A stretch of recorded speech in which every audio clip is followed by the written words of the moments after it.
ალბათ იცით, რომ შავი ყუთი არ არის შავი, ის ნარინჯისფერია. და ახლა მოგიყვებით როგორ მუშაობს. შავი ყუთი, უფრო სწორად ყუთები მოთავსებულია თვითმფრინავის ყუთში.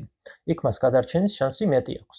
პირველი ყუთი, ხმის ჩამწერი, სამი სხვადასხვა მიკროფონით იწერს ხმებს. ერთი მიკროფონი იწერს მფრინავის და ავიამეთვალყურის შორის საუბარს, მეორე მფრინავების შორის საუბარს და მესამე კაბინის ხმებს. ჩანაწერი ინახავს ბოლო 2 საათის საუბარს და იმ შემთხვევაში თუ ვინმე ტკბილად მოიხსენიეთ, წაშლის ფუნქციაც აქვს. მეორე შავი ყუთი არის ფრენის მონაცემების ჩამწერი და იგი ბევრად მეტ მონაცემს იწერს. ინახება სიჩქარე, სიმაღლე, მიმართულება, დახრის კუთხე და კიდევ 80-ზე მეტი სხვადასხვა მონაცემი, რომელიც ასახავს ფრენის ბოლო 25 საათს. თანამედროვე შავ ყუთს 1000 საათის ჩაწერა შეუძლია. შავ ყუთს, რასაკვირველია, მხოლოდ ყუთში განთავსება არ უშველის.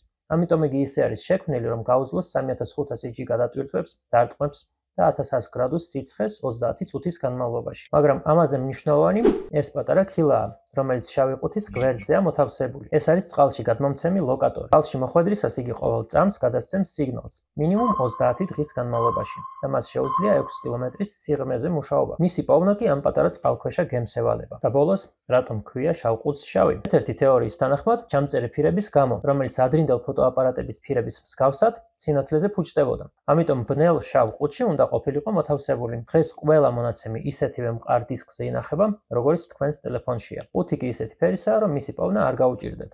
ჩემი პოვნისთვის კი შავი ყუთი არ დაგჭირდებოდა. მხოლოდ გამოწერის ღილაკს დააწიქით.